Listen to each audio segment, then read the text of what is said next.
안녕하십니까? 수학쌤입니다. 오늘은 행렬에 대해 배워볼 건데요. 행렬이라는 단원이 고등학교 수학과정에서 빠지면서 처음 보는 친구들이 많을 텐데요. 이 시간을 통해 행렬에 대해 배워보겠습니다. 그럼 처음 만나는 행렬 첫 번째 시간 시작하겠습니다. 행렬은 수나 수를 나타내는 문자를 괄호 안에 직사각형의 꼴로 배열한 것입니다. 예시를 보면 1407, 4개의 숫자를 괄호 안에 행과 열에 배치하고 있습니다. 또 옆에는 L, N, M, A, B, C 이렇게 6개의 문자를 배열한 행렬을 볼 수 있습니다. 이렇게 행렬은 숫자나 문자를 큰 괄호 안에 배치하고 있는 형태이고요. 방금 보았던 행렬에서 1407은 행렬의 성분 또는 원이라고 합니다. 행렬은 숫자나 문자를 행과 열에 맞춰서 배열한다고 했었는데요. 행렬의 가로줄을 행이라고 하고 세로줄을 열이라고 합니다. 행은 보시는 예시에서처럼 위에서부터 제1행, 제2행 순으로 나열되고 있고요. 열도 왼쪽에서부터 제1열, 2열, 3열 이렇게 쭉 이어집니다. 그래서 m행 n열로 이루어진 행렬은 m 곱하기 n 행렬이라고 합니다. 예시를 보면 2 곱하기 2의 행렬은 행이 2개, 열이 2개 있음을 알 수 있고요. 2 곱하기 3의 행렬은 행이 2개, 열이 3개 있음을 알 수 있습니다.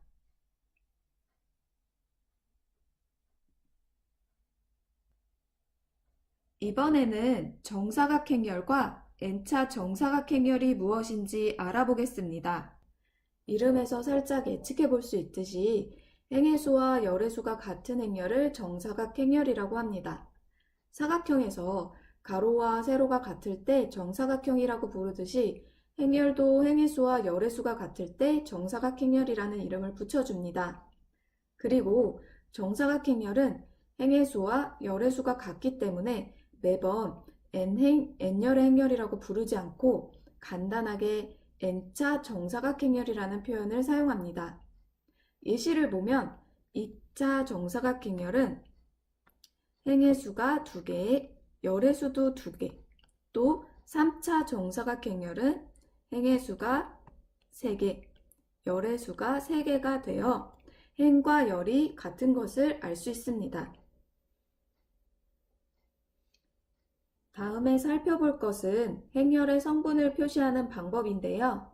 앞에서 행렬을 구성하는 숫자나 문자를 성분이라고 알려드렸는데요. 각각의 성분을 표시하기 위해 i행과 j-열의 교차점에 위치하는 성분을 a의 ij로 나타냅니다.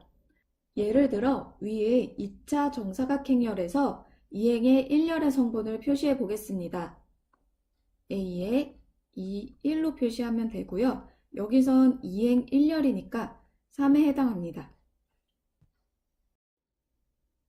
이번에는 행렬의 같은 꼴, 그리고 행렬의 상등에 대해서 알아보겠습니다. 두 행렬 A, B가 각각 n 곱하기 n 행렬일 때, 다시 말해서 행렬 A와 행렬 B의 행의 수와 열의 수가 같을 때 A와 B는 서로 동형이라고 합니다. 그 중에서도 대응하는 성분이 모두 같을 때 상등이라는 표현을 쓰는데요. 우리말로 바꾸면 행렬 A와 B는 같다고 하고 수식으로 다시 표현해보면 행렬 A는 B라고 씁니다.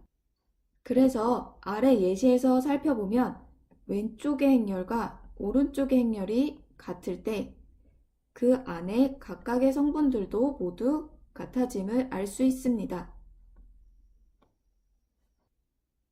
지금까지 행렬의 기본적인 내용과 용어를 살펴보았는데요.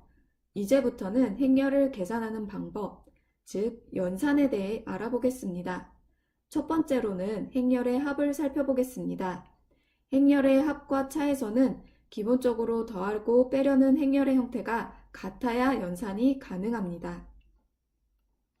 그래서 A와 B가 같은 형태의 행렬일 때 A와 B의 대응하는 성분의 합을 새로운 행렬의 성분으로 하는 행렬이 A와 B의 합이 됩니다. 그리고 수식으로는 A 더하기 B로 나타냅니다. 예시를 살펴보면 행렬의 합을 나타낼 때 각각의 성분들도 합으로 나타냄을 알 수 있습니다.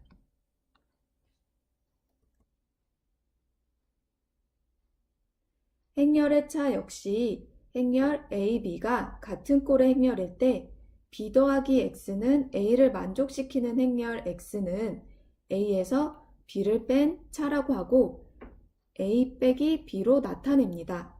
예시를 보면 A 행렬과 B 행렬에서 같은 위치의 성분끼리 뺀 값을 새로운 행렬의 성분으로 하는 것을 알 수 있습니다.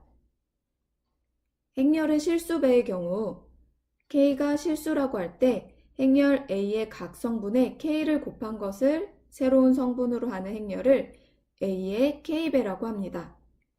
표현은 KA로 나타내고 행렬 전체에 실수 K를 곱한 것을 행렬의 성분에 각각 분배하듯이 곱해주면 됩니다. 행렬의 덧셈에 대한 기본 법칙에 대해 알아보겠습니다. A행렬, B행렬, C행렬 모두 n 곱하기 n 행렬이라고 했을 때 다음 법칙이 성립합니다. 첫째, A 더하기 B의 값과 B 더하기 A의 값은 같다. 순서를 바꿔도 값이 같기 때문에 교환 법칙이 성립합니다. 둘째, A, B를 먼저 더한 후에 C를 더한 값과 B, C를 먼저 더한 후에 A를 더한 값이 같다. 결합 법칙이 성립합니다. 셋째, A, B를 먼저 더한 후에 K를 곱한 값과 K를 각각 곱한 후에 더한 값이 같다. 분배 법칙이 성립합니다. 이런 행렬의 덧셈 법칙을 기억해 두면 행렬의 연산이 좀 더 쉬워질 거예요. 지금부터는 오늘 배운 내용을 토대로 간단하게 연습 문제를 풀어보겠습니다. 첫 번째 문제, 다음 등식을 만족시키는 XYZ를 구하여라. 이번 문제는 두 개의 행렬이 같다라고 표현되어 있기 때문에 행렬의 상등을 이용합니다. 먼저 1열의 성분끼리 같다라고 표현할 수 있고요. 1행 2열의 성분끼리 같다라고 식을 세울 수 있습니다. 또 2행 1열의 성분끼리 같다라고 놓으면 여기서 z값이 2이기 때문에 대입해서 x값도 구할 수가 있습니다. 구한 x값을 토대로 첫 번째 식에 대입해주면 y값도 구할 수 있습니다. 그래서 1번 문제의 답은 x는 5, y는 0, z는 2가 됩니다. 두 번째 문제, 다음 등식을 만족시키는 a, b, x, y를 구하여라. 이 문제도 역시 행렬의 상등을 이용합니다. 그래서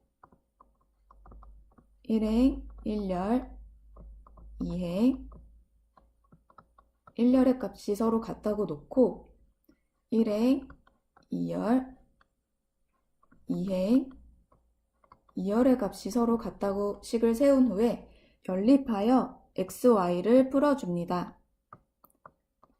그래서 좌변끼리 먼저 더하면 2x, 우변끼리 더하면 4. 그래서 x의 값이 먼저 나오고요. 그 값을 첫 번째 식에 대입해주면 y의 값도 나오게 됩니다. 또 a, b 값도 역시 연립을 통해서 구해주시면 되는데요. 먼저 첫 번째 식을 풀어보면 a는 3이 되고 그 값을 대입해주면 b는 1이 됩니다. 그래서 이번 문제의 답은 A는 3, B는 1, X는 2, Y는 1이 됩니다. 이번에는 간단한 행렬의 연산을 해보겠습니다. 첫 번째 문제, 다음 행렬의 합을 구하여라. 두 행렬을 더하려면 각각 같은 위치의 성분끼리 더해주시면 됩니다.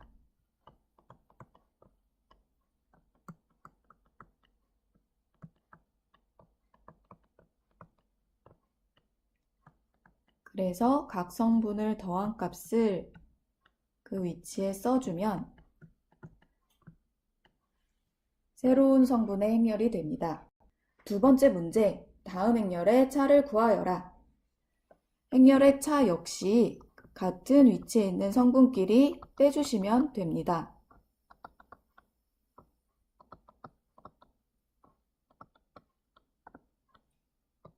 그래서 모든 값을 뺀 후에 값들을 확인해 보면 새로운 행렬의 성분이 됩니다. 오늘 행렬의 정의에서부터 행렬의 연산, 그 중에서도 덧셈과 뺄셈을 먼저 배웠는데요. 처음 보는 행렬이지만 기본적인 내용부터 차근차근 익혀나가면 어렵지 않을 거예요. 다음 시간에는 행렬의 연산의 하이라이트인 곱셈과 역행렬에 대해 배우겠습니다. 그럼 겁먹지 말고 가벼운 마음으로 만나요.